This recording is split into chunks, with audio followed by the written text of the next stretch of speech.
बिस्मिल्लाह। बिशरा अली सदरी वयस्सिर ली अमरी वहलुल मिन लिसानी यफ़क़हू क़ौली रब्बी ज़िदनी इल्मा रब्बी ज़िदनी इल्मा रब्बी ज़िदनी इल्मा। बिस्मिल्लाह। ये हम थोड़ा सा रिवीजन कर लेते हैं पिछले जो हमने कॉन्सेप्ट पढ़े थे उनकी। और थोड़ा सा और एक एडिशन एक और एंगल से हमने देखा है इस कुछ चीज़ों को, तो उसको भी आपके साथ शेयर करते हुए जाएंगे। ऐसा है कि मुझे ना यहाँ पे ये जानना ज़रूरी है कि आप में से कितने लोग हैं जिन्होंने क्रिटिकल थिंकिंग की क्लासेस अटेंड नहीं की हुई, क्योंकि उनके लिए ये कॉन्सेप्ट थोड़ा सा नया होगा। तो उस सूरत में हम ये करेंगे कि आपके लिए जो जिस चीज़ के साथ मैं पर्पस ऑफ द ऑथर के साथ को लिंक करूँगी, अगर आपको उसकी अंडरस्टैंडिंग डेवलप नहीं हुई तो फिर हम उसके लिए एक और सेशन रखेंगे जो आमना करवाएंगी, वो है फैलेसीज एंड बायसेस। ठीक है, तो फिर आप चैट में बता दीजिएगा। मैं आपको फोर्स नहीं कर रही यहाँ पे कि आप फौरन बताएं, लेकिन if you don't understand what I exactly am I talking about, तो आप ज़रूर उसके बारे में हमें बता दीजिएगा कि आई कुडंट अंडरस्टैंड। बिकॉज एक हमारा लेक्चर अनऑफिशियल लेक्चर चल रहा था, तो उसमें हमें ये बाद में रियलाइजेशन हुई कि यहाँ पे सारे क्रिटिकल थिंकिंग के स्टूडेंट्स नहीं हैं। और जो हमने कॉन्सेप्ट इंटीग्रेट किया था बीच में सिटी का, तो वो जो है वो कुछ लोगों की समझ में नहीं आया।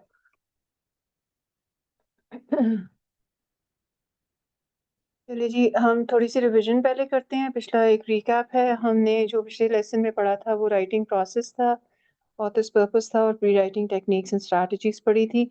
हल्का सा हम इसको देखते हुए जाते हैं। कुछ ऐड किया है मैंने राइटिंग प्रोसेस के अंदर, यानी कि हमने फैलेसीज और बायसेस को किस तरीके से यूज़ किया जाता है। राइटिंग प्रोसेस के अंदर डिफरेंट स्टेजेस होती हैं राइटिंग की। उसमें प्री राइटिंग, ड्राफ्टिंग, यानी जो रफ ड्राफ्ट होता है, फिर उसको रिवाइज किया जाता है, इसमें से कुछ चीज़ें रखी जाती हैं, निकाल दी जाती हैं। एडिटिंग स्टेज के अंदर करेक्शन, स्पेलिंग की, ग्रामर की, मैकेनिक्स वगैरह सब उनको करेक्ट किया जाता है। फिर एक फाइनल ड्राफ्ट लिखा जाता है और फिर उसको यानी अपनी असाइनमेंट को सबमिट कर दिया जाता है, या जो भी आपने आर्टिकल लगाया है लिखा है वो पब्लिश कर दिया जाता है। ये भी इसी की डिफरेंट स्टेजेस हैं टू मतलब just the you know the this picture is actually showing you how to write a coherent argument। किस तरीके से चीजें आपस में लिंक होती हुई जाएंगी, जो कि शुरू में बिल्कुल अलग अलग आपको नजर आ रही होंगी।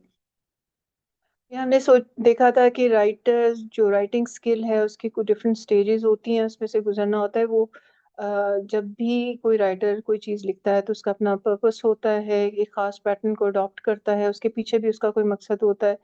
फिर एक राइटर का स्टाइल होता है।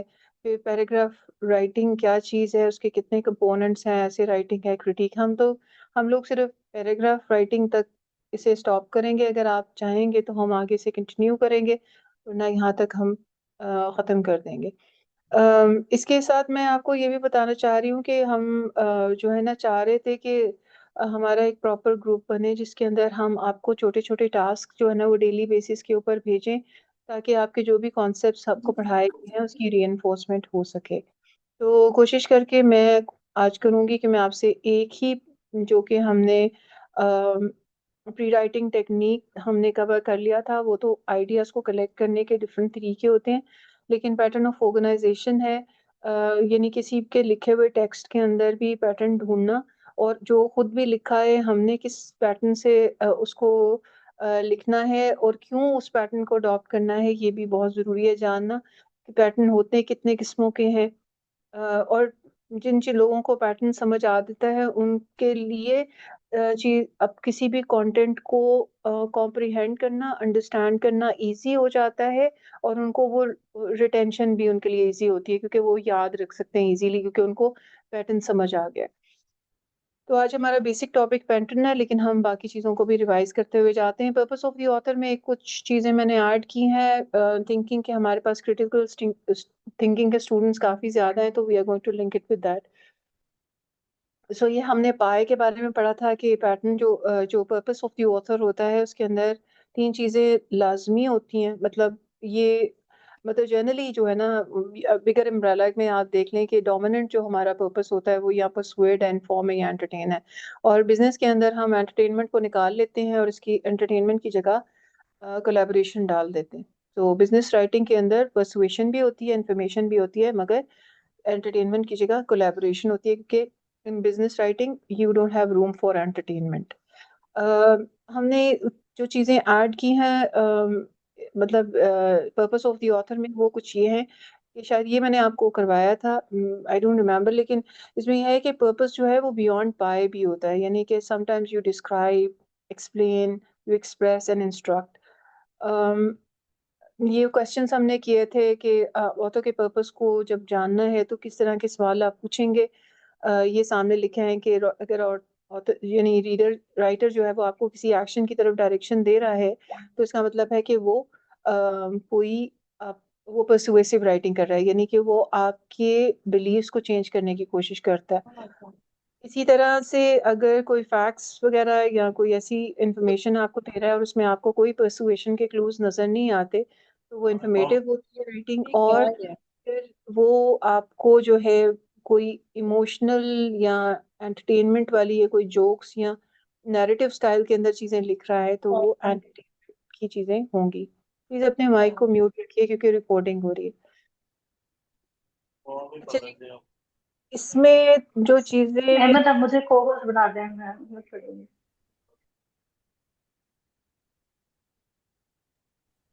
फिर हम आप कंटिन्यू करें। जी जी, इसमें जो चीज हमने एक्चुअल में ऐड की है वो ये है कि पर्पस तो हमें पता चल जाता है कि राइटर जो है ना, why is the writer writing, यानी कि what is the purpose of the author, either it could be inform someone और मे बी टू। फैजा, आपका माइक ऑन है। फैजा, उसको प्लीज म्यूट कर लें। तो knowing the purpose of the author, why the writer is writing, काफी हद तक इजीली डिटेक्ट हो जाता है। ठीक है, अगर आपको थोड़े से क्लूज हम बता देंगे कि वो कौन से क्लूज हैं जो कि आप देखेंगे आपको राइटर का पर्पस समझ आ जाएगा। मगर जो चीज समझने वाली यहाँ पे है, जो कि फाइलेसी और बायसेस के साथ लिंक्ड है, कि राइटर अपने पर्पस को अचीव करने के लिए क्या करता है, मतलब how is he going to achieve his purpose, what techniques is he going to employ to achieve the purpose, जो कि शायद इंफॉर्मेशन है या परसुएशन है या एंटरटेनमेंट है। इसके अंदर अगर हम हाउ को आंसर करते हैं ना, कि वो अपने पर्पस को अचीव कैसे कर रहा है, तो हम देखते हैं कि बाद दफा वो फैलेसीज यूज कर रहा होता है, बाद दफा वो बाइस्ड बातें करता है। तो हमने चूंकि बाइसेस अपनी क्लासेस के अंदर पढ़ी हुई हैं, अगर आप लोगों ने नहीं पढ़ी नो प्रॉब्लम, हम आपको पढ़ा देंगे। ये जानना इस वजह से भी जरूरी है क्योंकि जब हम लोग भी लिखते हैं ना, तो हम एक मुसलमान बन के इंतहाई बाइस्ड राइटिंग कर देते हैं।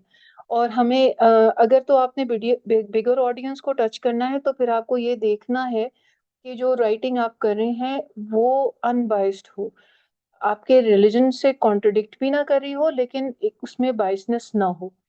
ठीक है। सो ये हाउ जो क्वेश्चन आता है वो ये कि राइटर अपने पर्पस को अचीव करने के लिए कुछ फैलेसीज और बायसनेस को एम्प्लॉय करेगा। वो अगर आप किसी और की राइटिंग को भी पढ़ेंगे, तो आपको वो फैलेसीज और बायसेस नजर आ जाएंगे। तो आगे हम कुछ एग्जांपल्स देखते हैं कि वो ये कैसे होता है।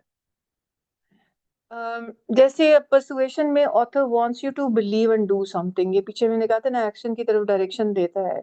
मोस्ट लाइकली वो अपनी फैलेसीज यूज करेगा और बायसेस यूज करेगा to to win you over, आपकी आपके जो आइडियाज हैं आपके बिलीव्स को चेंज करने के लिए। इन्फॉर्म करने के लिए राइटर क्या करता है, सिलेक्टिव फैक्ट्स यानी जिसको चेरी पिकिंग हम आमतौर पे कहते हैं, और फ्रेमिंग टेक्निक यूज करता है। और ये ऐसे फैक्ट्स आपके सामने रखेगा जो कि एक तरफा होंगे, एक साइड के होंगे, और बाकी दूसरे फैक्ट्स आपसे छुपा जाएगा। एंटरटेनमेंट के अंदर राइटर जो है ना, ओवर जनरलाइजेशन फैलेसी यूज कर लेगा, या फिर यहाँ पे भी बाद दफा जो है एंटरटेनमेंट में भी वो चेरी पिकिंग हो रही होती है, या एक फ्रेमिंग की जा रही होती है, जहाँ पे मतलब एक एंगल से ही आपको चीज दिखाई जा रही होगी। सो बैलेंस्ड व्यू आपके सामने नहीं रखा जाएगा। So we need to understand कि राइटर का पर्पस तो एंटरटेनमेंट है, लेकिन वो किस चीज को फ्रेम कर रहा है, इज इट पॉजिटिव फ्रेमिंग कर रहा है या नेगेटिव कर रहा है। So it all depends. आपको ये फैलेसीज भी पर्पस के साथ जो है ना पर्पस को मजीद क्लियर करके आपके सामने रख देंगी अगर आप इसको देख लेंगे। How फैलेसीज and biases appear in each purpose. हम पर्सुएशन में देखते हैं कि वो कौन से सवाल हैं, जिन छोटे छोटे मैंने लिखे हैं कुछ तीन तीन उठा के, कि पर्सुएसिव राइटिंग अगर आपके सामने आ गई, आपने पुल आउट कर लिया कि हाँ ये पर्सुएसिव राइटिंग है, क्योंकि राइटर ने मुझे किसी तरफ एक तरफ कोई एक्शन लेने की तरफ डायरेक्शन दे रहा है मुझे, और मेरी आइडियाज को और बिलीव्स को चेंज करने की कोशिश कर रहा है, या मुझे कोई आइडिया और बिलीव सेल कर रहा है। तो ये इसमें क्या होगा कि आप क्वेश्चन पूछेंगे किसी कंटेंट को पढ़ते हुए, और याद रखिएगा ये जो दूसरे रीडर जो आपका कंटेंट पढ़ते हैं वो भी इसी किस्म के सवाल पूछेंगे आपका कंटेंट रीड करते हुए। So once you write yourself, तो आप खुद भी अपनी इस तरह से एवेल्युएशन कर सकते हैं। तो पर्सुएसिव राइटिंग के अंदर आप कह सकते हैं कि right is the writer using logic और ट्रिक्स, ठीक है, और क्या are there emotional appeal instead of evidence, क्या इमोशनली या सिंपथाइज एम्पथाइज करने के लिए कहा जा रहा है, या उसने बकायदा कोई एविडेंस दी है। Am I seeing fallacies like exaggeration, slippery slope and personal attacks, जैसे एड होमिनम वगैरह है, या फिर स्टीरियोटाइपिंग है, या फिर स्टोमैनिंग है, वो कोई ऐसी चीज़ तो नहीं यूज़ कर रहा सिर्फ आपको परसुएट करने के लिए कि वो जो कह रहा है वो बात सही है। तो if the writer is trying to inform you, और उसमें भी आपने फैलेसीज बायसेस को लोकेट करना है, तो आप देखेंगे कि are the facts complete and balanced, ठीक है, यानी कि एक साइड की बात तो नहीं की जा रही, दोनों तरफों की, दोनों साइड्स की बात की जा रही है। Is your author leaving out opposing view, ठीक है, is there bias in word choices like positive और नेगेटिव फ्रेमिंग वाले कोई ऐसी अल्फाज तो नहीं इस्तेमाल किए जा रहे। इसी तरह एंटरटेनमेंट में, जैसे चूंकि ज्यादातर वो एंटरटेनमेंट में पोएट्री स्टोरीज वगैरह होती हैं, so does the story rely on stereotyping और अनफेयर पोर्ट्रेयल, और are some groups ideas always shown as good और बैड। मतलब जिस तरह आप देखते हैं कि जो मौलवी हजरात हैं उनको आमतौर पे नेगेटिव इमेज के साथ जो है ना वो हमारा मीडिया शो कर रहा होता है। सो आपने ये देखना होता है, वो कोई ड्रामा भी चल रहा है ना, हालांकि वो एंटरटेनमेंट है, लेकिन उसमें भी इन इमेजेस को कई दफा नेगेटिव पोर्ट्रेयल की तरफ ही लेके जाया जाता है।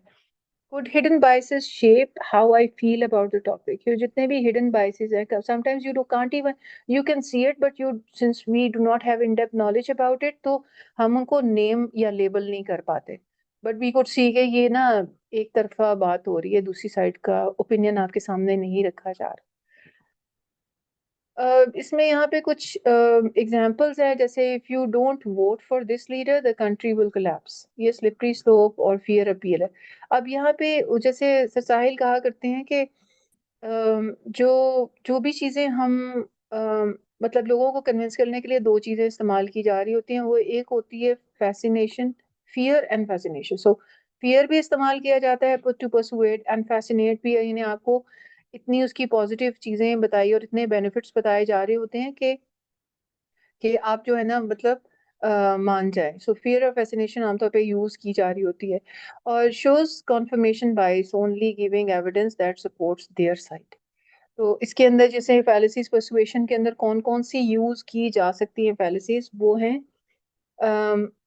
फॉल्स फॉल्स कॉज, यानी फॉल्स कॉज यानी कि आपने एक ऐसा एलिमेंट मतलब बताया है, कॉज ऐसी बता दी है जो कि फॉल्स है, यानी कोई आप ज्यूम भी कर रहे हैं ना कि जैसे यहाँ पे हम कह रहे हैं कि द कंट्री विल कोलैप्स, तो इफेक्ट जो आप दिखा रहे हैं उसकी जो कॉज आप पीछे जाके बता रहे हो वो ये है कि चूंकि आपने अपने लीडर को वोट नहीं दिया था, इस लीडर को वोट नहीं दिया था। तो ये फॉल्स फॉल्स कैजुअल रिलेशनशिप बोला जाता है आमतौर पे इसको। हेस्टी जनरलाइजेशन भी हो जाता है, एड होमिनम भी है, स्लिपरी स्लोप भी है, टू कन्विंस द रीडर, ये चीज यूज होती है। इंफॉर्मेशन के अंदर चेरी पिकिंग हो रही होती है, ठीक है, इनकम्प्लीट एविडेंस है, एक तरफ की बात की जा रही है दूसरी, और फ्रेमिंग बायस भी यूज किया जाता है, ठीक है। और ये कि मैंने फैलेसीज अलग लिखी हैं और बायसनेस अलग लिखी है, यानी studies shows X product is safe, तो X product is safe but ignore studies showing risk नहीं बताए। एंटरटेनमेंट में एग्जैजुरेट कर दिया जाता है, वो जनरलाइजेशन और स्टीरियोटाइपिंग फैलेसीज यूज की जा रही होती है। और जहाँ पे बायसनेस आती है, may reflect author's cultural and personal bias on how group or events are shown. All politicians are greedy. ये यानी ओवर जनरलाइजेशन है बाइस, और पोर्ट्रेयल किया जा रहा है कि सारों को ही पोर्ट्रे कर दिया गया, जैसे स्टीरियोटाइपिंग भी हुई है। ठीक है। अच्छा, यहाँ ये पर्पस की हमने कुछ एक्सरसाइजेस पिछली दफा कर ली थी, तो जो लोग अभी आए हैं उनके साथ भी ये शेयर कर दी जाएंगी, तो वो फिर आप ये जो चीजें मैं अभी आपको ज्यादा डिटेल में बता रही थी, ये क्योंकि ये एक न्यू एडिशन थी, तो मुझे लगा कि ये भी हमें पता होनी चाहिए। पिछले लेक्चर में हमने ये चीजें ऐड नहीं की हुई थी, I am sorry about that, लेकिन ये है कि इसलिए मैंने आज आपको ये डिटेल में एक्सप्लेन, ये कुछ एक्सरसाइजेस थी, हमने ये पिछली क्लास में डिस्कस भी कर ली हुई है। So I am just going to, ये कुछ एक्सरसाइजेज हैं, यस, ये फैलेसी और बाइसिस के कुछ एग्जाम्पल्स हैं, और यहाँ पे कुछ एक्सरसाइजेस हैं, इनके आंसर्स भी आपके सामने आ जाएंगे। इनको ज़रूर अटेम्प्ट कीजिएगा। ये मतलब आपको ऑथर पर्पस भी लिखना है, फिर आपने लिखना है कि यहाँ इस कंटेंट के अंदर कौन सी फैलेसी यूज़ की है और कौन सी बायसनेस यूज़ की गई है। इसका अगर एक दफ़ा आप खुद कीजिए, उसके बाद जो है ना ये आंसर के साथ अपना मैच भी कर लीजिएगा। ये हमने एग्जांपल्स पिछली दफ़ा कर ली थी, इसलिए हम इनको स्किप करते हुए जाएंगे। ये पूरी एग्जांपल्स आ गई, ये वाली भी हमने की थी। इनको भी, ये फिर गाइड है पूरी पर्पस ऑफ द ऑथर की। तो just give minute. Okay, pre writing techniques के अंदर हमने चीज़ें देखी थी कि कैसे अपने टॉपिक को चूज़ किया जाता है, फिर उसको नैरो डाउन किया जाता है, फिर अपने ऑडियंस को और अपने purpose, tone, point of view और टेंस को डिटरमिन किया जाता है। फिर फोकस जो है वो अपने सेंट्रल आइडिया किस तरह से उसको अपना फोकस निकाला जाता है, वो भी बताया था आपको। फिर अपने टॉपिक के ऊपर ब्रेनस्टॉर्मिंग कैसे की जाती है, खुद से सवाल पूछे जाते हैं, और किन क्वेश्चंस के ऊपर आपको, जैसा जिस तरह अगर आपको एक्सपोजिटरी राइटिंग करनी है तो उसके लिए आपको फैक्ट्स एंड फिगर्स चाहिए होता है, और वो फैक्ट्स जो हैं वो जाहिर है आपको डिफरेंट किताबों से, डिफरेंट वेबसाइट्स के ऊपर वो इंफॉर्मेशन आपको नजर आएगी।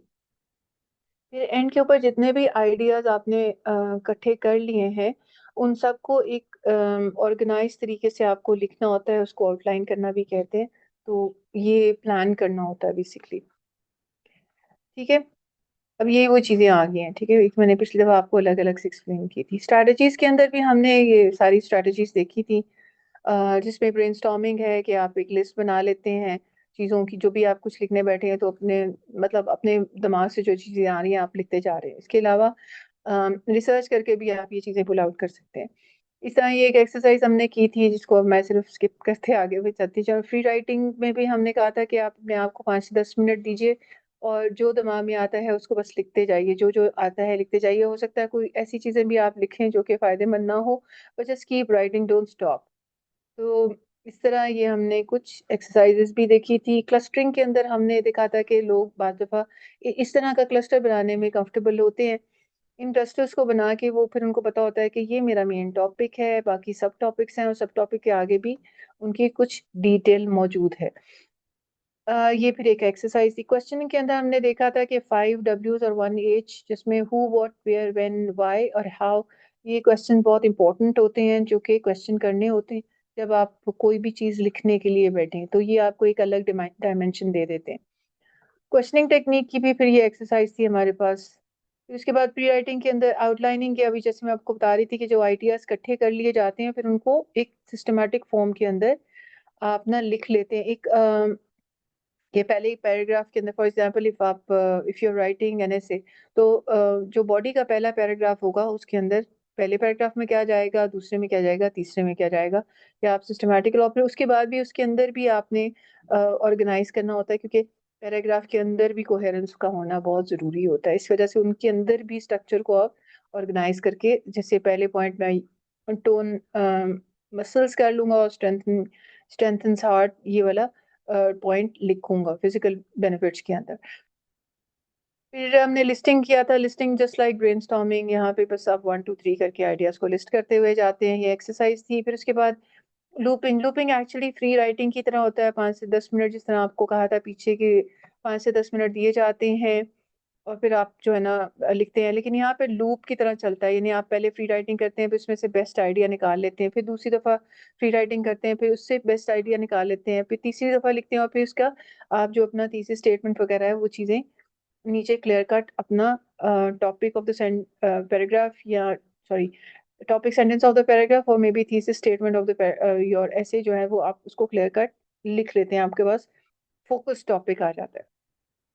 ये एग्जांपल्स हैं इसकी। आपके पास हमने लिखा था कि हमने political and power place, world system hidden orders, propaganda thoughts, propagandas and thought factories, intellectual warfare, ये 4 टॉपिक हैं जो सर साहिल ने में दिए हैं, और इन्हीं टॉपिक्स के ऊपर मैंने ज्यादातर अपनी आपकी जो एक्सरसाइजेज हैं वो डेवलप की हुई हैं। ठीक है जी। अच्छा, अब हमने फिर स्टोरी बोर्डिंग है, बाज लोग जो हैं वो स्टोरी को एक पिक्चर की फॉर्म में बना लेते हैं, और अपनी जो भी प्री राइटिंग उसमें करनी होती है, जैसे आमतौर पे जो ये कहानियां लिखते हैं ना वो इस तरीके से बनाते हैं, यानी कि उन्होंने तस्वीरें बनाई होती हैं कि पहले ये होगा वो। इवन जो मूवीज और ड्रामास बनाते हैं वो भी इसी तरह पिक्चर यानी स्टोरी बोर्डिंग करते हैं कि पहले सीन में ये होगा, दूसरे में होगा, तस्वीरें बना लेते हैं। ठीक है, ये ज्यादातर नैरेटिव राइटिंग और ऐसे राइटिंग और स्पीचेस के अंदर इस्तेमाल हो रहा होता है। फिर रिसर्चिंग का होता है, रिसर्चिंग को भी जैसे डिफरेंट एंगल से आप एक चीज को टच करते हैं, रिसर्च करते हैं। जैसे अगर हम टॉपिक ले लेते हैं, हमारे पास है इंटेलेक्चुअल वॉरफेयर, तो हम देखेंगे कि इसका हिस्टोरिकल पर्सपेक्टिव पहले देखेंगे, फिर मॉडर्न देखेंगे, और फिर लोकल देखेंगे। ठीक है। जर्नलिंग के अंदर हमने देखा था कि जो जर्नलिंग है उसके अंदर हम सिर्फ रैंडम अपने थॉट्स, एक्सपीरियंस और ऑब्जर्वेशन को लिखते हुए जाते हैं। ये हमारे पास कुछ एक्सपीरियंस हमने देखे थे कि जर्नलिंग बहुत डिफरेंट पर्पसेस के लिए की जाती है। कोई थेरेपी से रिलेटेड जर्नलिंग भी होती है, थेरेपेटिक जर्नलिंग कहते हैं शायद उसको, थेरेपेटिक जर्नलिंग कहते हैं। ठीक है, वो जर्नलिंग गोल सेटिंग के लिए भी होती है, what you learn, what is most important to you. ठीक है, ये सारी ठीक है, इस तरह से ये जैसे आस्क योरसेल्फ अ क्वेश्चन। सो जो जैसे हम आमतौर पे डायरी लिखते हैं ना, मतलब anything that comes in our mind, तो हम उसको लिखते हुए जाते हैं। अब एक जहाँ तक से हमने पढ़ के कहा था कि थोड़ी देर आप सोच लें कि आपने पीछे सारा कुछ पढ़ा है, लेकिन अब हम जरा इसको डीप देखा था, इसमें हमने देखा था कि जर्नलिस्टिक क्वेश्चंस होते हैं, हु व्हाट वेयर, ये पीछे हमने देखा है, 5 Ws and 1 H। So I am not going to touch that. Cubing है, टेक्निमिक्स है, एरिस्टोटल कॉमन टॉपिक्स हैं, और ड्रामेटिज्म है।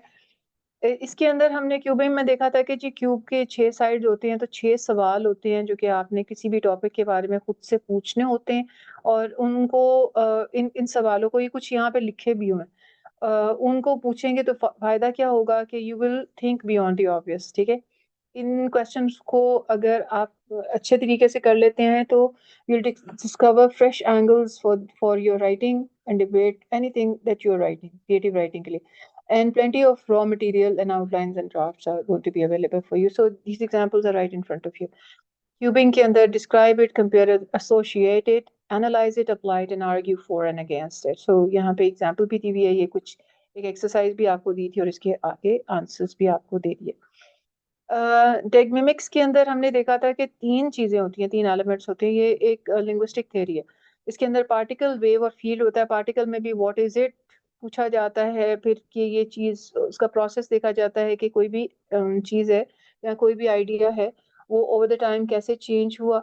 और फिर तीसरे जो फील्ड है उसमें देखा जाता है कि इसको लार्जर कॉन्टेक्स्ट में बाकी चीजों के साथ रिलेट करके किस तरीके से देखा जाएगा। तो यहाँ पे देखें कि टेक्नोमिक्स के अंदर वो अगेन बियॉन्ड ऑब्वियस आपको नजर आती हैं चीजें, डिफरेंट पर्सपेक्टिव और एंगल से आप अपने टॉपिक को देख सकते हैं। और जो यानी कि आमतौर पे जो रिसर्च पेपर्स वगैरह या ऐसे जो या जो जो रिसर्च की जाती है वो कुछ हद तक इसी एंगल से की जा रही होती है। और फायदा इसका ये होता है कि आप बायस्ड ओपिनियन से बच जाते हैं, यानी वन साइड नहीं, आप डिफरेंट एंगल से चीजों को एक्सप्लोर करते हैं।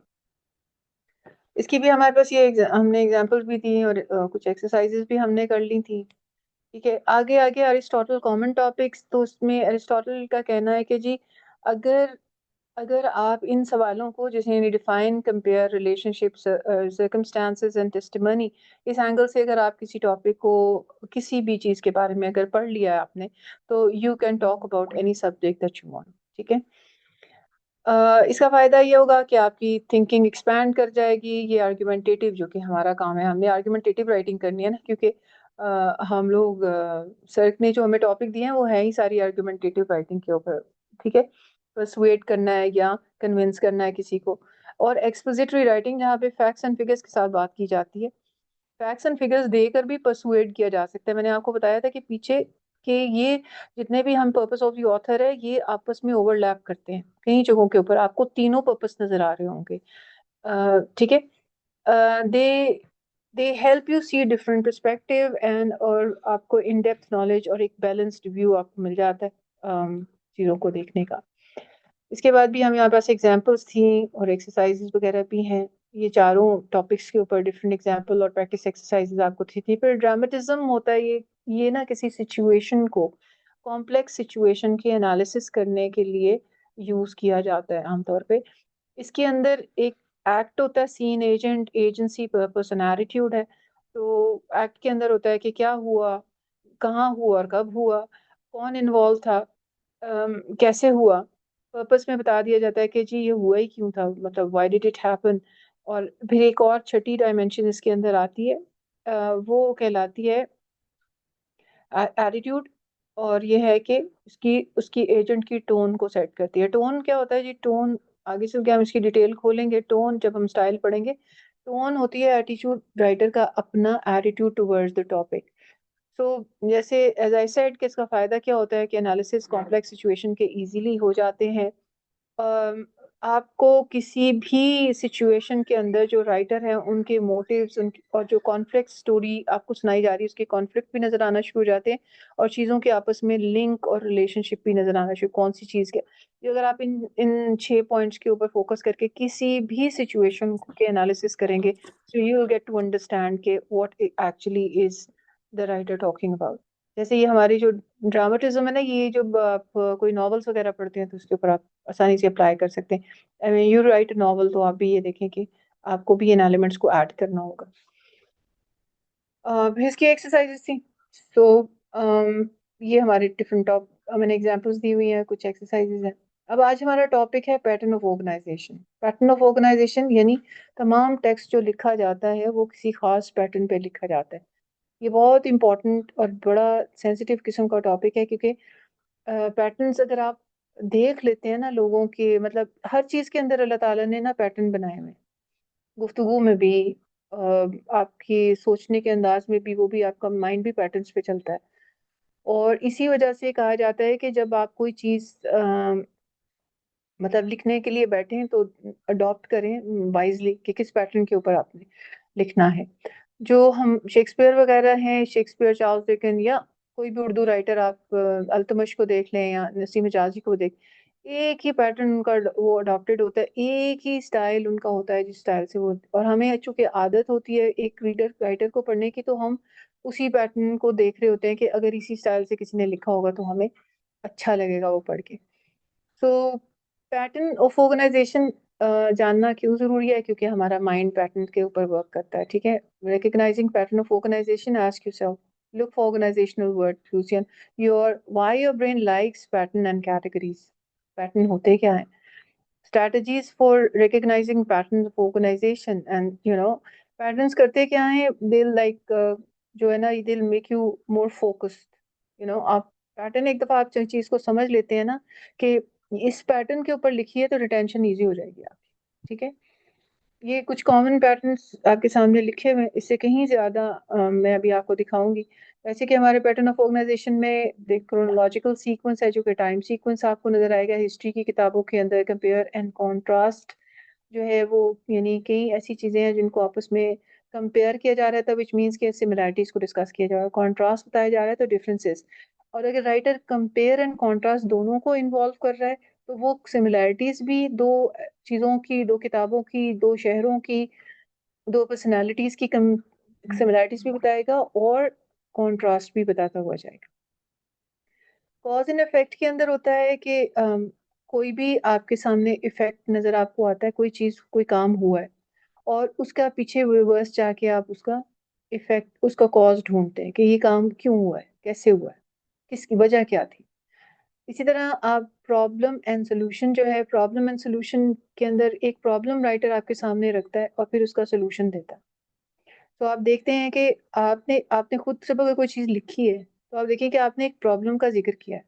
उस प्रॉब्लम का ज़िक्र करते-करते आपने उसका सॉल्यूशन दिया है कि नहीं? स्टोरी टेलिंग के अंदर हम नैरेटिव राइटिंग के अंदर देखें, जो नैरेटिव राइटिंग है, जो आमतौर पे ईआई के स्टूडेंट्स को कहा जा रहा है कि आप नैरेटिव राइटिंग करें। नैरेटिव राइटिंग जो है, ये आगे आएगी भी, खैर मैं उस वक़्त आपको डिटेल दे दूँगी। प्रॉब्लम एंड सॉल्यूशन जो है वो देखें, अगर हम कॉज़ एंड इफ़ेक्ट और प्रॉब्लम एंड सॉल्यूशन बताएँ को जोड़ दें ना, तो इफ़ेक्ट और प्रॉब्लम एक चीज़ बन जाएँगे। यानी पीछे जा रहे हैं तो आप उसकी कॉज़ ढूँढ रहे हैं, आगे जा रहे हैं तो उसका सॉल्यूशन बता रहे हैं। डेफ़िनेशन यानी डेफ़िनेशन जब भी डिफ़ाइन किया जा रहा होता है चीज़ों को, उनकी एग्ज़ाम्पल ज़रूर कोट की जाती है। आप जितने भी फ़िक़ही मसाइल की किताबें देखें, उनमें डिफ़ाइन किया जाएगा चीज़ों को। साइंस की किताबों में भी डेफ़िनेशन होती है और साथ में एग्ज़ाम्पल कोट की गई होती है। प्रोसेस के अंदर जिस तरह प्रोसेस है, जैसे आपकी रेसिपी बुक्स होती है ना, खाना पकाने की तरकीबें सारी प्रोसेस बेस्ड होती हैं, तो वो प्रोसेस देखिए चल रही होती है। और साइंस के भी जो आप एक्सपेरिमेंटेशन कर रहे होते हैं, तो वो एक्सपेरिमेंट्स भी जो हैं वो प्रोसेस के ऊपर ही एक्सपेरिमेंटेशन प्रोसेस बेस्ड स्टेप्स होते हैं, और वो एक-एक स्टेप आप बताते जाते हैं कि अब ये होगा, अब ये होगा। तो प्रोसेसेस चलते हैं सारे। इसी तरह डिस्क्रिप्शन के अंदर, description is a long thing to discuss. Description के अंदर बेसिकली हम लोग कहते हैं कि अच्छा, आप किसी जगह की डिस्क्रिप्शन दे रहे हैं, किसी पर्सनैलिटी की दे रही हैं, या किसी चीज़ की दे रहे हैं। अगर आप किसी चीज़ की डिस्क्रिप्शन दे रहे हैं, कोई कोई आइटम है, कोई जैसे मेरा सेल फ़ोन है, तो मैं सेल फ़ोन या ये जो मेरे सामने कुर्सियाँ पड़ी हैं, तो मैं सबसे पहले किसी चीज़ की डिस्क्रिप्शन देते हुए मैं बताऊँगी कि क्वालिटी कितनी है और क्वालिटी कैसी है और क्वांटिटी कितनी है।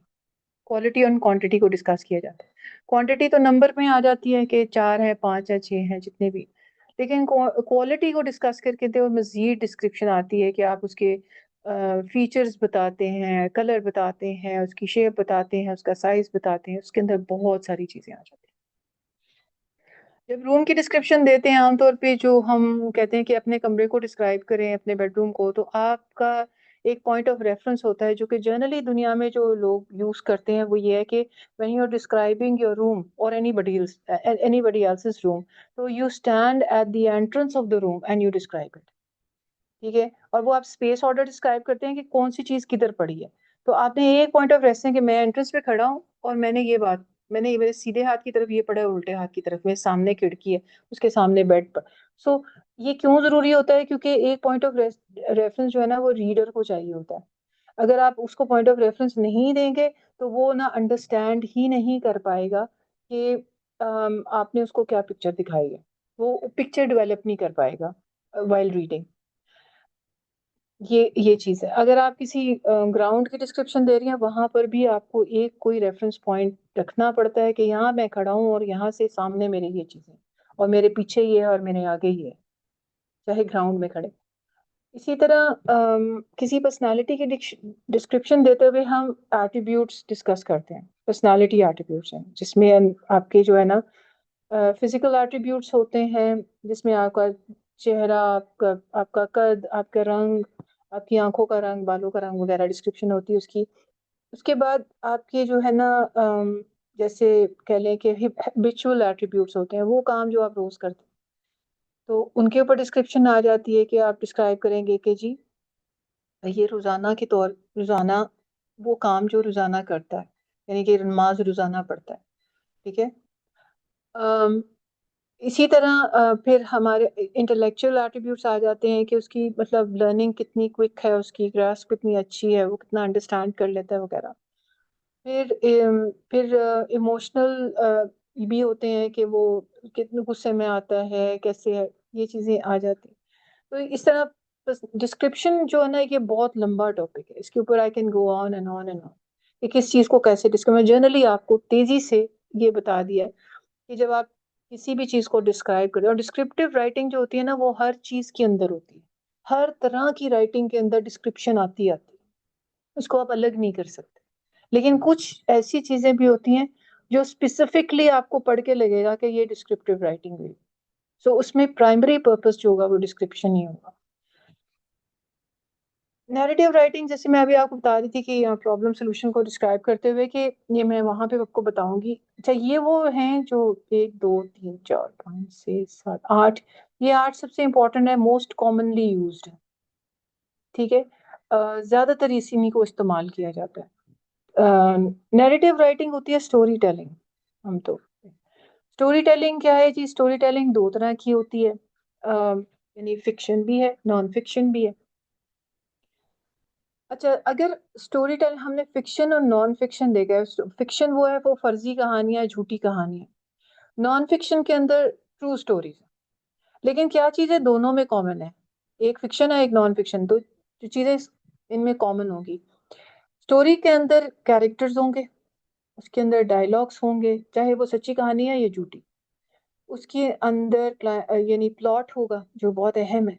प्लॉट होगा, उसके कैरेक्टर्स होंगे, उसके डायलॉग्स होंगे, उसके अंदर एक कॉन्फ्लिक्ट होगा, फिर रेजोल्यूशन ऑफ द कॉन्फ्लिक्ट होगा। यानी कि आप कोई भी फिल्म ड्रामा देखें ना, उसके अंदर शुरू के कुछ पहले एक दो, उसके अंदर ही आपको एक दो चैप्टर्स में, बुक में पता चल जाएगा कि एक मसला है जो कि राइटर ने खोला है।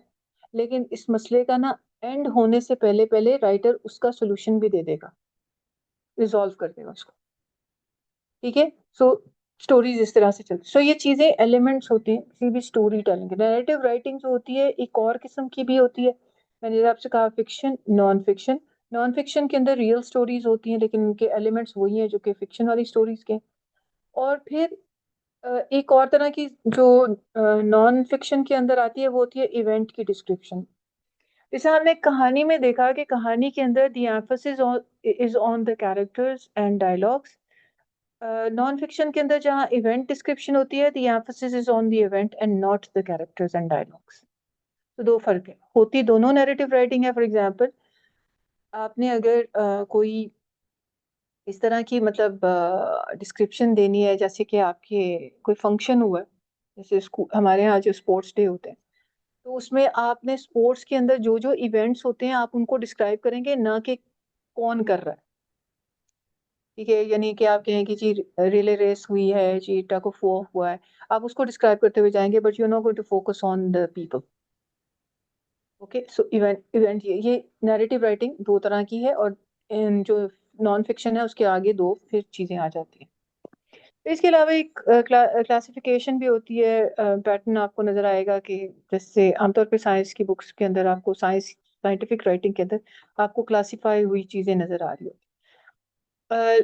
फिर कुछ ऐसी चीजें भी आपको नजर आएगा कि जहाँ पे राइटर ने लिस्ट ऑफ थिंग्स के बारे में बताया है, 1 2 3 4 5, वो लिस्ट बता रहा है आपको, लिस्ट ऑफ आइटम्स की।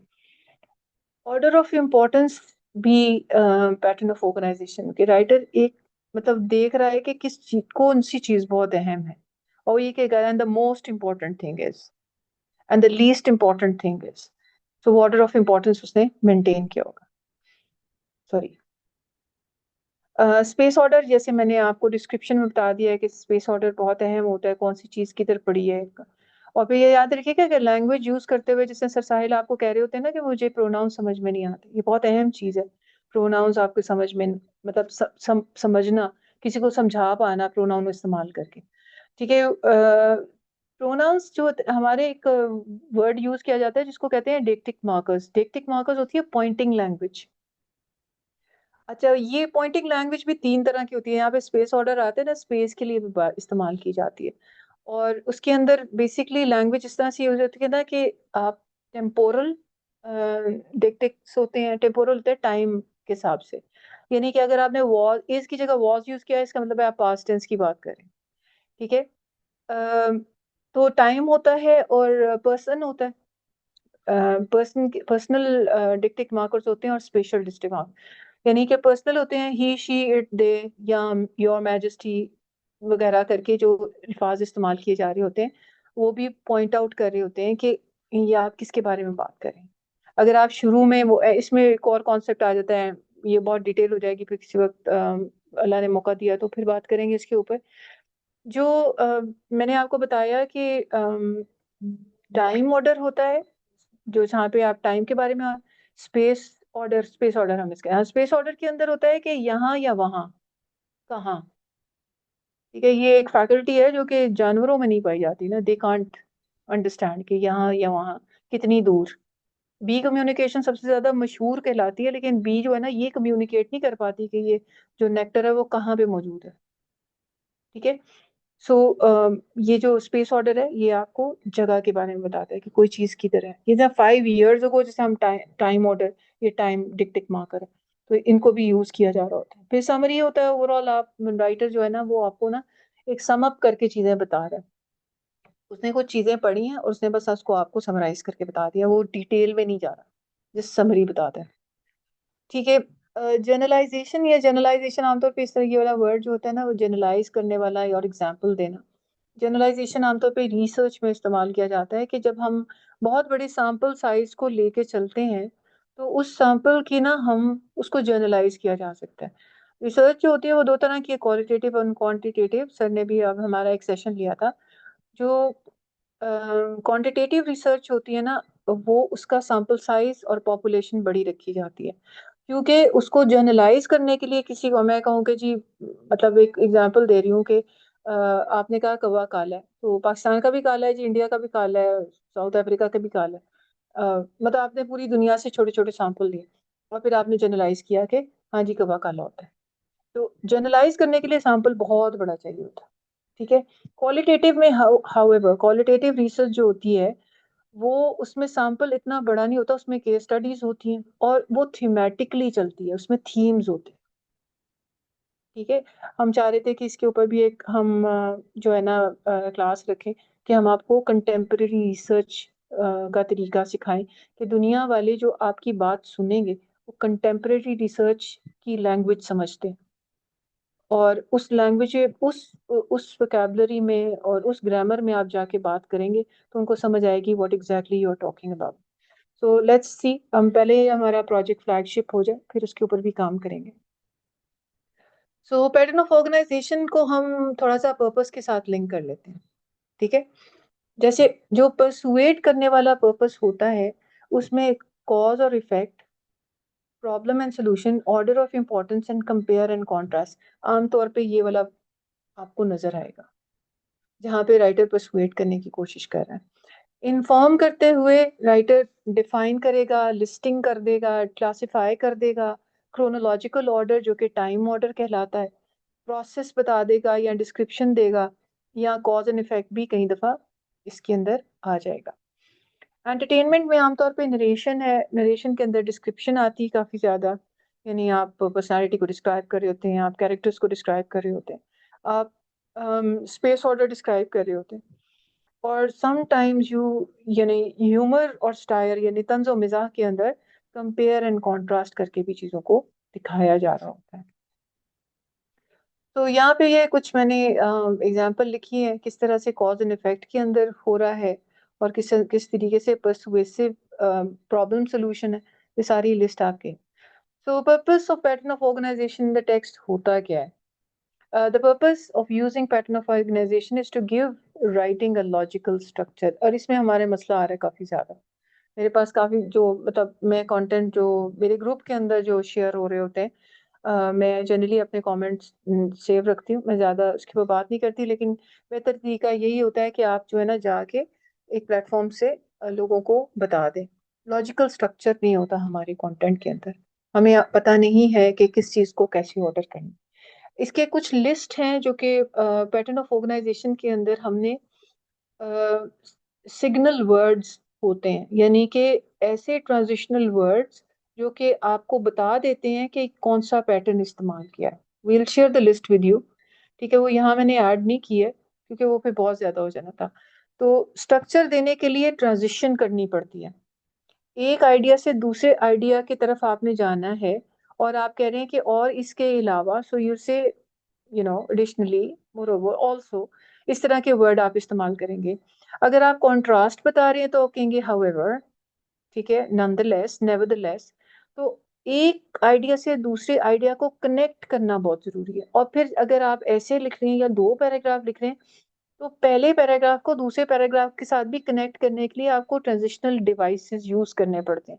वो इसी किस्म के वर्ड्स होते हैं। जिनको यूज़ करें, प्रैक्टिस करें। हम आपके साथ एक्सरसाइजेस भी शेयर कर देंगे ताकि आप अच्छे से प्रैक्टिस करें और आपको पता हो। पहले आप किसी और के राइटर की लिखी हुई चीज़ों के अंदर उनको लिख के तो प्रैक्टिस करें।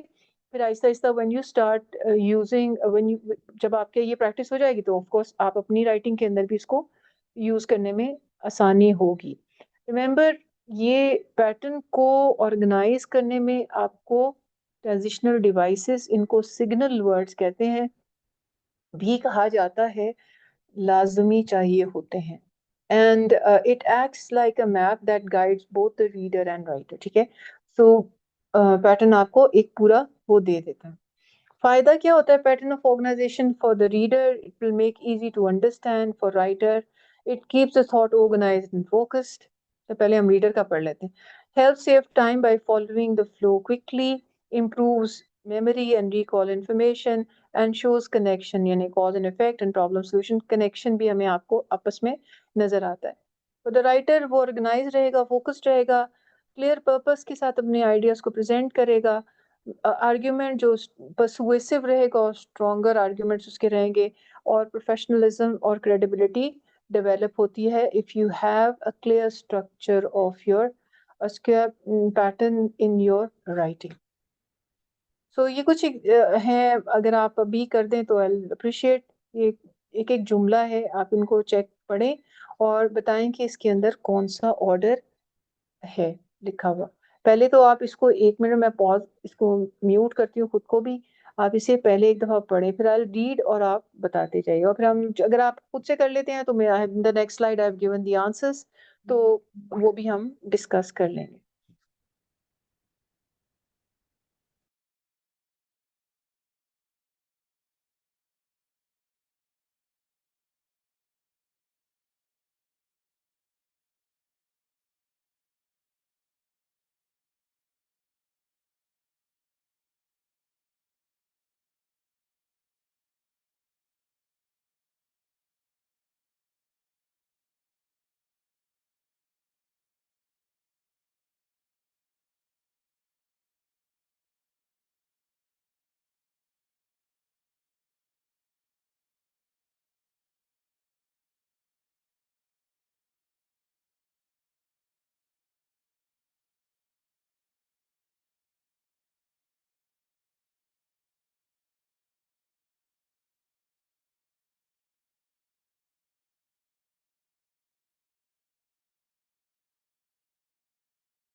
अगर आप लोग ने कर लिया है तो फिर हम इसके आंसर्स चेक कर लेते हैं।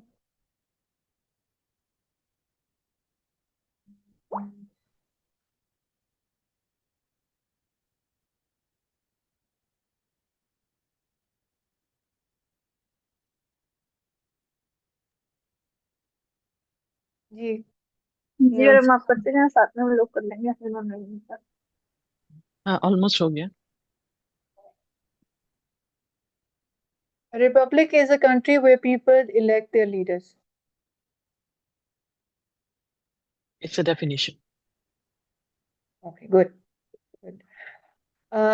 Heavy rain washed away the roads and many shops are closed the next day. Cause and effect. Cause. Yes. Compared to buses, trains are usually faster but less flexible for small towns.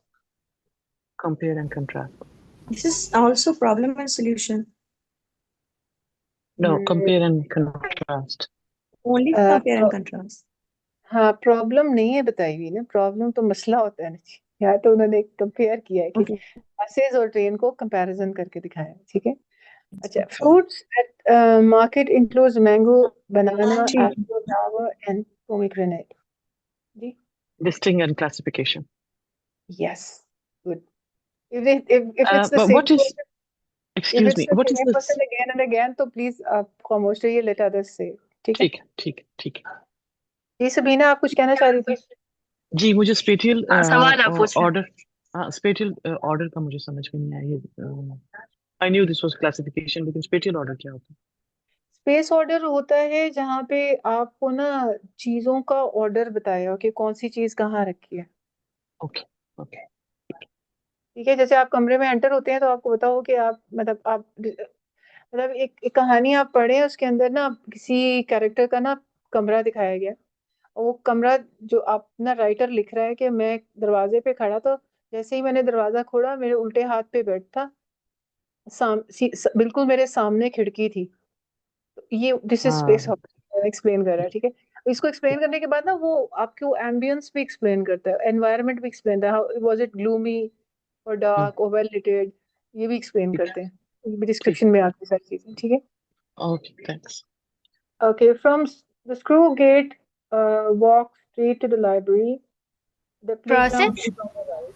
is a description. Sorry, मैं miss कर रही हूँ। नहीं, ये special order है। हाँ, ये now I special get it. है, ये लेकिन ना स्पेशल ऑर्डर। कह रहा है playground is on the right. ठीक है, to make chai, boil water, tea, leaves, add milk, then strain into cups. A process. That's the process. Yes, good. Many festivals show local culture. For example, Basant in Lahore has kite flying. Example or Is example illustration. and illustration. हाँ जी, example and illustration होती है। ये definition के साथ आमतौर पे आ जाती होती हैं, example and illustration का। अच्छा, many students fail to finish homework. A simple solution is daily study timetable. It's a problem and solution. Is a problem solution. The old mosque had red bricks, tall minarets, and painted floral tile inside. Description. Description है जी। Yesterday I missed the bus, met my friend, and we walked to the fair together. Again Narration. description. Narration. जी, अच्छा, ये जरूरी नहीं है कि एक ही हो, बाज़ दफा ना ये ओवरलैप भी कर रहे होते हैं। ठीक है, आपको दो चीजें नजर आ रही होंगी। Effects of not having pattern of organization क्या होता है कि आपकी क्लैरिटी कॉम्प्रोमाइज हो जाती है। रीडर के ऊपर क्या इम्पैक्ट आता है? Get confused, can not follow ideas. और राइटर के साथ क्या होता है? Main idea becomes unclear and weak. Understanding के साथ क्या प्रॉब्लम आएगी कि reader will not be able to understand the message, और राइटर कहे उसको आर्ग्यूमेंट्स लूज स्ट्रेंथ। एंगेजमेंट के अंदर यानी एंगेज करना, loses interest and stops reading, मतलब रीडर जो है ना उसका इंटरेस्ट खत्म हो जाएगा अगर आपका पैटर्न ऑफ ऑर्गेनाइजेशन क्लियरली उसको समझ नहीं आ रहा। और राइटर के साथ क्या होगा? Writing looks messy and unprofessional. Effectiveness के साथ में क्या होगा कि कैन नॉट कनेक्ट और ट्रस्ट द टेक्स्ट, वो कनेक्शन ही नहीं डेवलप कर पाएगा, और वो फिर जाहिर है when there is no connection there is no trust. An audience may ignore and reject the message. So writer के साथ का impact ये होगा कि उसको लगेगा कि ये जो audience है मेरी वो इसे इग्नोर कर देगी। ये कुछ एग्जांपल्स भी इफेक्ट हमने देखा पैटर्न ऑफ ऑर्गेनाइजेशन क्या आता है, विदाउट हो तो फिर क्या होता है, और आगे प्रॉब्लम आइडेंटिफाई करके भी आपके सामने रख दी गई है, इसको जरूर एक दफा पढ़िएगा। फिर यहाँ पे भी वही एक एक्सरसाइज आ रही है, choose the pattern of organization. ये मैं अभी नहीं आपसे करवाऊंगी, ये आप करते रहिएगा, इसके आंसर्स भी दिए हुए आगे। Author style, I think we should stop here. Amna, what do you say? Audience से पूछ लें। जी audience, do you want me to continue? मेरा ख्याल है इसके अंदर ना हम आपको ना प्रैक्टिस एक्सरसाइजेस काफी करवाना चाहेंगे, वो आपको भेजेंगे। आप, एक ग्रुप भी है हमारा जिसके अंदर हमने एक्सरसाइजेस शेयर करते हैं और फिर उसके ऊपर डिस्कशन भी करते हैं, क्योंकि पता है ये कैसे कॉन्सेप्ट है, ये एक लाइफ स्किल है। अगर आप ये सीख लेते हैं तो सारी जिंदगी आपके काम आएगा। मतलब आपकी औलाद के भी काम आएगा अगर आपको आ जाता है तो। और इसकी प्रैक्टिस करना बहुत ज़रूरी है। सो मेरे लिए तो मुश्किल नहीं है, मैं टीचर हूँ, मैं तो पढ़ाती हूँ, रोज़मर्रा का काम है ये हमारा। लेकिन ऑडियंस के लिए एब्जॉर्ब करना मुश्किल होता है, और उनको जब तक हर कॉन्सेप्ट की प्रैक्टिस ना कराई जाए, फिर आगे आगे जो है ना वो कनेक्ट करना बाकी टॉपिक्स के साथ मुश्किल हो जाता एवं ग्रुप में फीडबैक्स लोग चाह रहे हैं कि आप कंटिन्यू करें। है। सॉरी, क्या हुआ? समझ नहीं आई मुझे। चैट में लोग कह रहे हैं कंटिन्यू करने के लिए, बाकी आप लोग भी बता दें एवरी वन।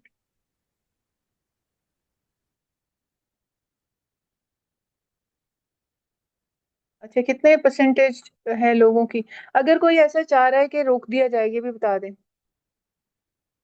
जो लोग चाह रहे हैं सिर्फ just raise your hands please.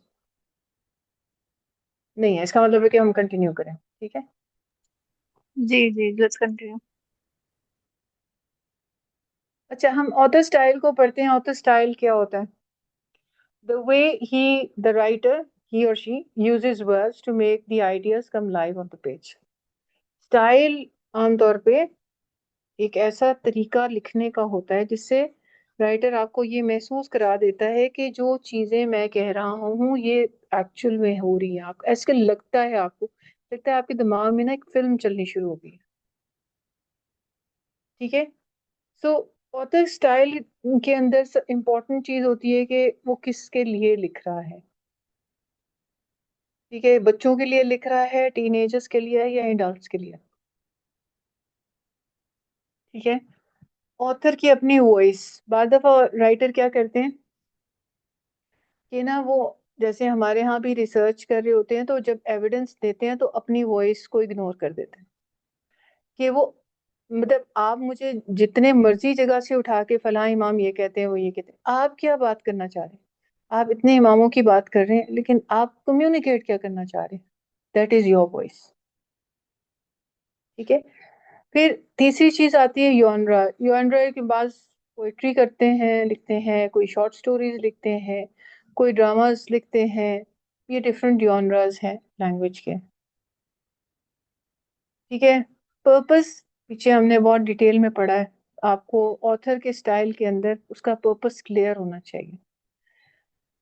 Mood, writer जो है, सबसे पहले मैं टोन डिस्कस करती हूँ। टोन राइटर का अपना एटीट्यूड टूवर्ड्स द टॉपिक, वो खुद क्या सोचता है, वो खुद कितना सीरियस है किसी किसी टॉपिक के बारे में वो लिखने जा रहा है, वो खुद कितना सीरियस है, या वो कैजुअल है, या उसकी बड़ी सिंपथीज है उस टॉपिक के हवाले से जब वो जो भी वो लिख रहा है, ठीक है। ये डिफरेंट टोन के आपको ना बहुत सारे वर्ड्स मिल जाएंगे अगर आप गूगल करते हैं तो। और राइटर की अपनी टोन जो होती है वो कभी छुप नहीं पाती।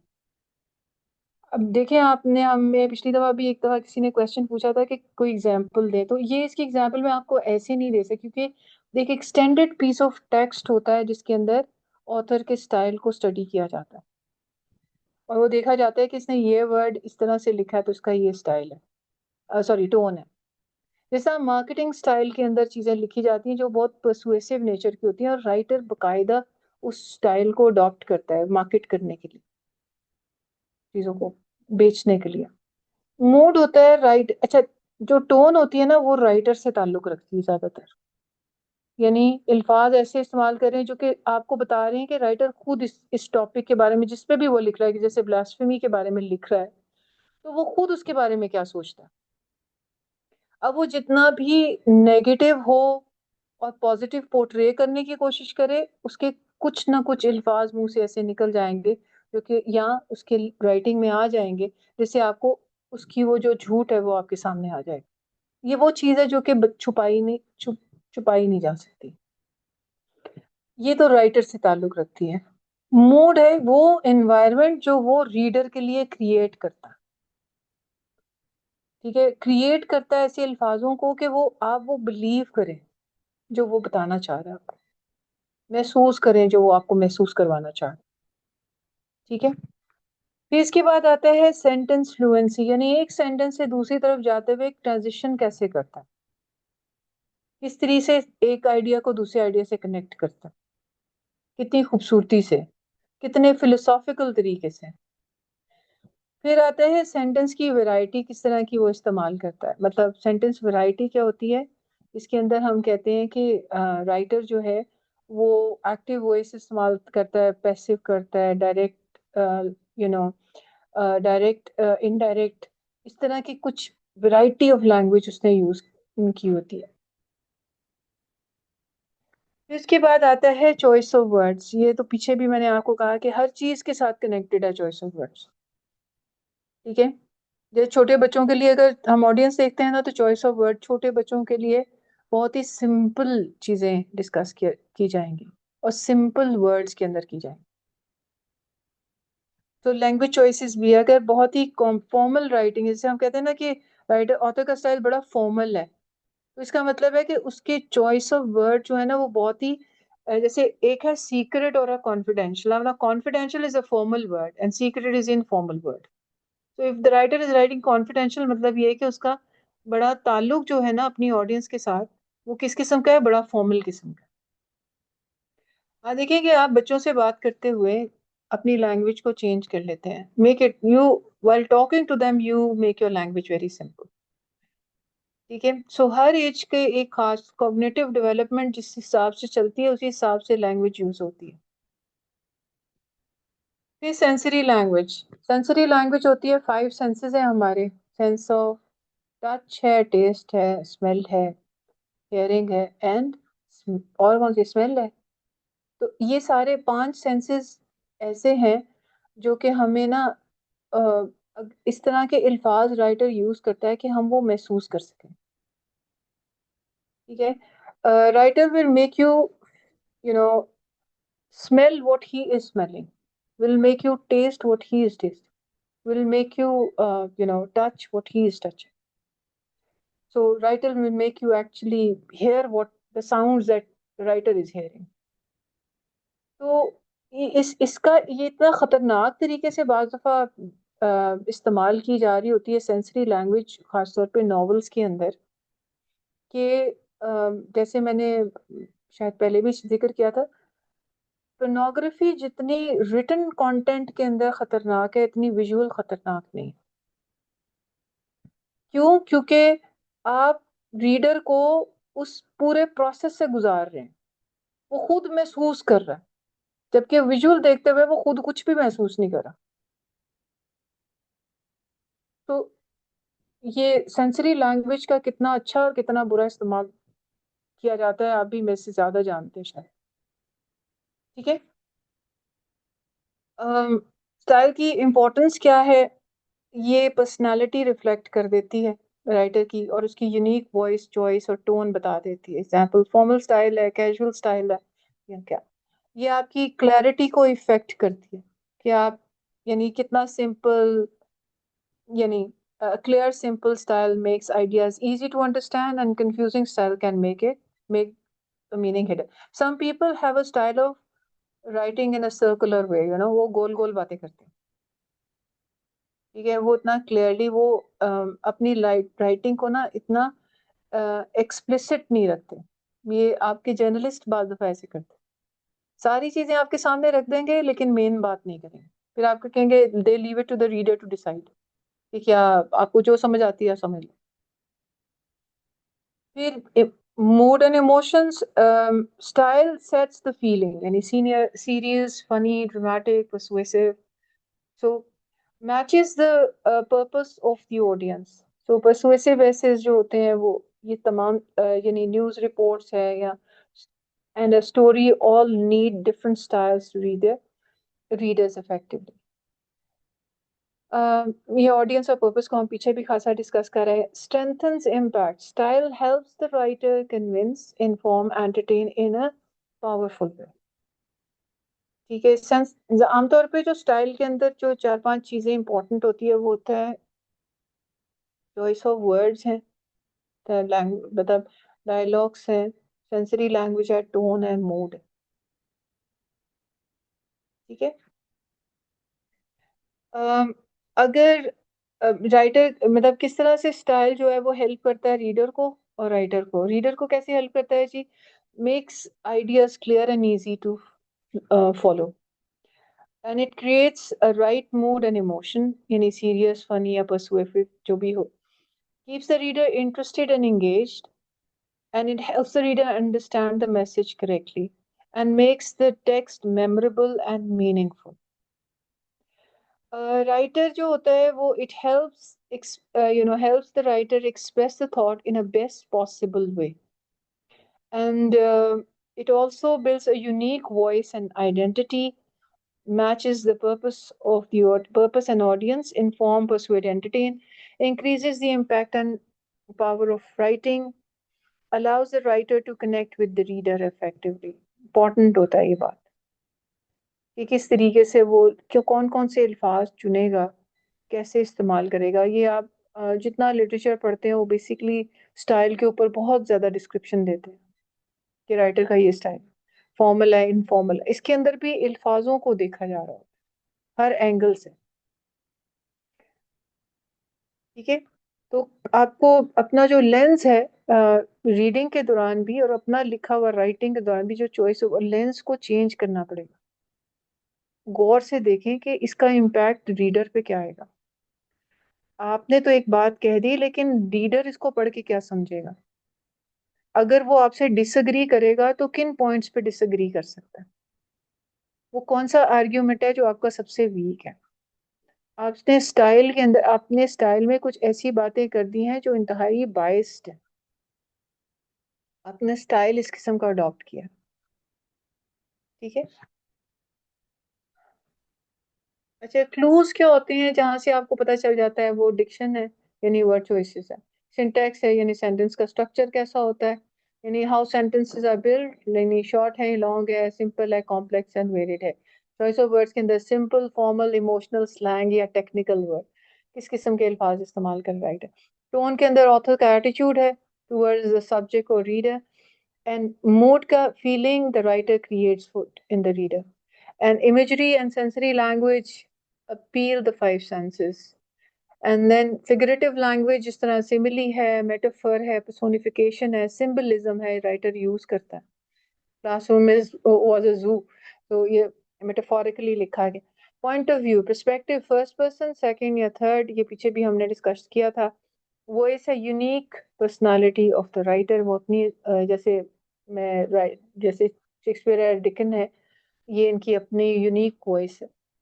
और ऑर्गेनाइजेशन ऑफ द जैसे organization and structure, the way ideas are arrange narrative style में, डिस्क्रिप्टिव, पर्सुएसिव या एक्सपोजिटरी. एक्सपोजिटरी आमतौर पे फैक्ट्स के ऊपर चल रही होती है, ये नहीं ऑब्जेक्टिव राइटिंग होती है, जितने फैक्ट्स हैं उसी के ऊपर बात करेंगे. इसके अंदर ओपिनियन की गुंजाइश नहीं होती आमतौर पे. ठीक है. सो वो नीचे भी मैंने सेंसरी लैंग्वेज जो the tool that creates mood by appealing but appealing to the senses. ये एक्सरसाइज है. इसको भी हम अभी तो खैर नहीं, हम आगे चलते हैं. प्रैक्टिस एक्सरसाइज है ये भी, इसका आंसर्स आ जाते हैं. ये आगे एक्सरसाइज ही हैं जी इसके, ताकि आप इसको प्रैक्टिस करें क्या गुड और बैड राइटिंग के. इसके अंदर जो बैड स्टाइल के जो टेक अवेज हैं वेग वर्ड्स होते हैं, यानी कि अनक्लियर वर्ड्स हैं जो कि आपको समझ नहीं आया कि राइटर का क्या मतलब होता है. देखिए काफी सारे ऐसे वर्ड्स और टर्म्स मौजूद है दुनिया में जो कि इस्तेमाल किए जाते हैं जो कि रिलेटिव नेचर के होते हैं. जो है ना, ऐसे रिलेटिव इन नेचर मतलब कि उसकी डेफिनेशन आपकी और मेरी वेरी कर सकती है. For example, I need a car which should be in good condition. ना, जो मेरे पास, मैं अपने कार डीलर को लिख रही हूँ कि I need a car which is should be in good condition. What do I mean by good. वो मेरे पास एक रेक्ट कार लेके आ जाता है, टूटी फूटी सी, कहता है ये गुड है. इसका मतलब है कि मेरी डेफिनेशन कुछ और है, उसकी और है. इस तरह की बहुत सारी चीजें हैं. इम्पोर्टेंट हो गया, गुड हो गया, बैड हो गया, हमारी डेफिनेशंस वेरी करती हैं. ठीक है. सो हमें उसको उसको जो अपनी राइटिंग करते हैं ना, तो उसको क्लियर करना पड़ता है कि what do you mean by that. ये वो चीजें जो सर भी आपके वो बाल की खाल उतार रहे होते हैं, वो बेसिकली यही कर रहे होते हैं कि कुछ चीजें रिलेटिव नेचर की होती हैं, वेरी करती हैं लोगों की डेफिनेशन उसके अंदर. स्लैंग और कैजुअल लैंग्वेज जो होती है, यानी स्लैंग लैंग्वेज वो होती है जो आमतौर पे कोलोकियल नेचर की होती है, यानी गाली गलौच हो गई या अबे यार इस तरह के वर्ड्स। तो ये जो है ये कोलोकियल लैंग्वेज है, कैजुअल लैंग्वेज है जो इनअप्रोप्रिएट होता है फॉर्मल राइटिंग के अंदर। रन ऑन सेंटेंसेस यानी डिसऑर्गेनाइज्ड आइडियाज है, कंफ्यूज्ड है रीडर, पता भी नहीं चल रहा, पहले एक बात की फिर किसी और मौजू पे बात कर दी, फिर पहली वाली बात के साथ ही कनेक्टेड तीसरे नंबर पे बात कर दी, यानी कि कोहेरेंस ही नहीं है।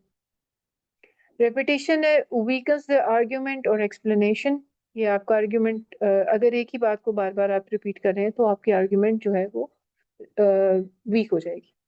लैक ऑफ एग्जाम्पल और details makes it hard to understand the main idea, अगर राइटर जो है वो सही एग्जाम्पल्स नहीं देता या इनफ एग्जाम्पल्स नहीं देता या एविडेंस जो है वो बहुत कम है या आपको वो बायस लग रहा है, एक ही साइड की एग्जाम्पल्स दे रहा है, so it will make it will be hard for the reader to understand कि ये क्या लिखा गया। ठीक है जी, यहाँ तक हमारा ये खत्म हो गया। ये मैंने एक्सरसाइजेस नहीं कराई ऑन पर्पस, थोड़ा सा एक मेरे यहाँ पे छोटा सा इशू आ रहा है। अगर आप ये एक्सरसाइजेस खुद कर लेते हैं और हमें सेंड कर देते हैं तो आई अप्रिशिएट, या फिर अभी कर लें। इधर में अप टू यू, हम शेयर भी कर देते हैं ग्रुप में राइट आफ्टर द क्लास, जो लोग इंटरेस्टेड हैं वहीं पर अटेम्प्ट कर लें और वहाँ हम डिस्कस कर लेंगे। I am okay with anything that you want to do it okay, right, okay, you want to send it to them and let them do it themselves, that's okay with me. हाँ अभी हम group में share कर देते हैं, after the class आप लोग उसको अटेम्प्ट कर लें ताकि कॉन्सेप्ट फ्रेश हैं अभी आपके जहन में, वहीं पे अटेम्प्ट करके हम उनको आंसर्स भी दे देंगे।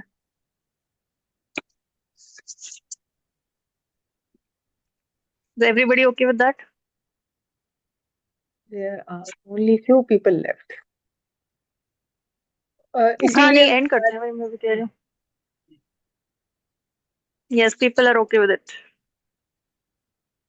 अहमद रिकॉर्डिंग बंद कर देते। जनरली कोई बात पूछनी है, किसी ने कोई क्वेश्चन है तो प्लीज गो अहेड।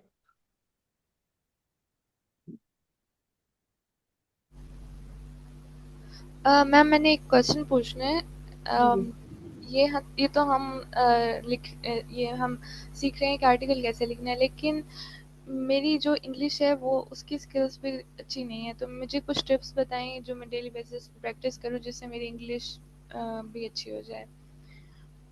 बेटा इट्स अ लॉन्ग प्रोसेस है, इसमें आपको रीडिंग बहुत सारी करनी पड़ेगी। ठीक है, आपको रीडिंग करनी पड़ेगी, मतलब सबसे ज्यादा जो हम टिप दे सकते हैं किसी को वो ये है कि do a lot of reading, और रीडिंग विद कॉम्प्रिहेंशन करें, मतलब हर वर्ड का मतलब आपको नहीं भी पता तब भी आप रीडिंग करें। आपको ना कुछ वर्ड्स एक दिन में एक वर्ड को कम से कम सीख लिया करें, एक से, और एक, मतलब देखिए इसको सीखने का तरीकेकार ये होता है कि जैसे ना एक वर्ड है ना टीच, तो टीच के साथ जुड़े हुए कितने लफ्ज हैं, टीचर भी है, टीचिंग भी है, टॉट भी है। ठीक है, तो इस तरह से ना एक वर्ड सीखें और उसके साथ जुड़े हुए तमाम वर्ड सीखते जाएं। ठीक है, ओके। एक कनेक्टेड वर्ड तो आपको इजी, जैसे ना मिरेकल है ना यानी मौजज़ा, तो मिराक्युलस जो है वो, मतलब मिराक्युलस होता है मौजज़ाना तौर पे, मिराक्युलसली जो है वो भी मौजज़ाना तौर के ऊपर। अब ये एक वर्ड आपने सीखा है लेकिन इसके साथ दो तीन और वर्ड भी आपने सीखे, तो सही ट्राई है। Using this technique so that एक वर्ड सीखें बाकी उसके साथ मिलते जुलते हैं जितने भी वर्ड्स हैं वो भी सीखे जाएं, so you okay. will learn it quickly. Okay, thank you. जी इरम, मेरा एक और क्वेश्चन है। बाकी आपकी एक एडिशनल मैं चीज बोल रही थी, आप जिस भी लैंग्वेज में कंफर्टेबल है ना उन सब में भी ये सारी स्किल्स लगती हैं, तो उनमें ये सारी चीजें सीख के आप you can use it in your own language and write articles. जी आप कोई सवाल और पूछ रही थी तो। जी मैं एक सवाल पूछ रही थी कि आई डोंट नो अभी आपने इसको आगे एड्रेस करना है या हम थोड़ा लेट ज्वाइन किया था। जब हम आर्टिकल लिख रहे होते हैं तो थीसिस तक तो ठीक है और फिर एविडेंस भी दे देना उसका, वो भी जब एंटी थीसिस पे आता है तो how do I smoothly transcend into the anti thesis without going into a bias, क्योंकि बाय द टाइम मैं थीसिस लिख रही होती हूँ तो या तो समटाइम्स क्योंकि कोई ना कोई कन्फ्रंटेशनल चीज होती है तो मेरे इमोशंस भी राइल अप होना शुरू हो गए होते हैं, तो एंटी थीसिस में जाना मुझे बहुत ही मुश्किल लगता है कि दूसरे की तरफ से जाके आप कैसे, इसका कोई शॉर्टेस्ट पॉसिबल वो बता दें तरीका, जिसको समीना, कहते हैं गुर। अभी अभी आपके इस सवाल का जवाब नहीं देंगे क्योंकि बाकी सारों को अच्छा कंफ्यूज कर देगा, ठीक है? अच्छा अच्छा अच्छा, एक जुमले में अगर बता दें तो, कोई गुर जिसको कहते हैं ना, तो सिर्फ मेरे देखिए लिए। समीना, ये जो आप पूछ रही है ना, ये टेक्निकल चीज है। अच्छा, पर अच्छा। इसके अंदर बेसिकली ये होता है ना कि आप जब एक आइडिया से दूसरे आइडिया की तरफ जा रहे हैं ना, हम्म, तो ट्रांजिशन यूज करें, क्या यूज करें? ट्रांजिशनल डिवाइसेस यूज करें। जैसे अगर आप बिल्कुल कॉन्ट्रास्ट पे जा रही है ना, तो हम्म हाउएवर, नॉनदलेस, नेवरदलेस, इस किस्म के वर्ड्स हम्म होते हैं। आप ट्रांजिशन हम्म करें ताकि पता चले कि अब ना आप टोटली ऑपोजिट बात करें।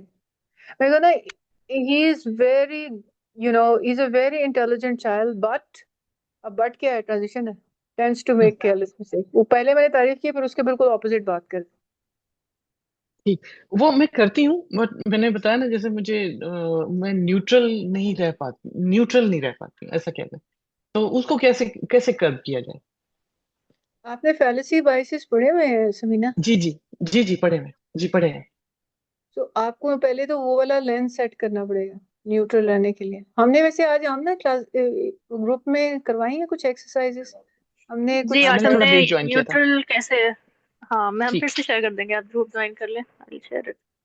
ठीक है और ठीक है। दूसरा ये कि आपका इशू बेसिकली इमोशनल है, तो what you can do is one day you right about one side of the article, फिर जब आप न्यूट्रल हम्म लैंग्वेज में ऑटोमेटिकली ट्रांजिशन आउट कर जाती है ना, हर वक्त हम्म एक मूड में तो नहीं रहते आप, तो हम्म जब आप न्यूट्रल मूड में आ जाएं एक दिन बाद, दो हम्म दिन बाद, तब आप उसका फिर एंटी थीसिस लिख सकती हैं। तो ओह तब या तक या आपको इतना that's a good time mill idea. जाएगा कि आप, है ना, या ठीक है ठीक है ठीक एक है, मूड में थैंक यू सो आप मच। दूसरे मूड की चीज कभी भी नहीं लिख पाएंगे, दैट्स अ इमोशनल इशू। या दैट्स द प्रॉब्लम, वो आ रही है मुझे प्रॉब्लम। ठीक है, thank you so much, thank you so much, that's a good tip. Thank you.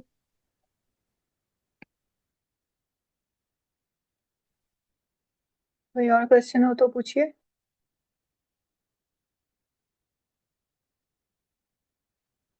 मैंने Um, आपका ना, आपका आर्टिकल देखा था, और मैं आपको ना उसके ऊपर ना कमेंट दूंगी, लेकिन प्राइवेटली दूंगी, ठीक है?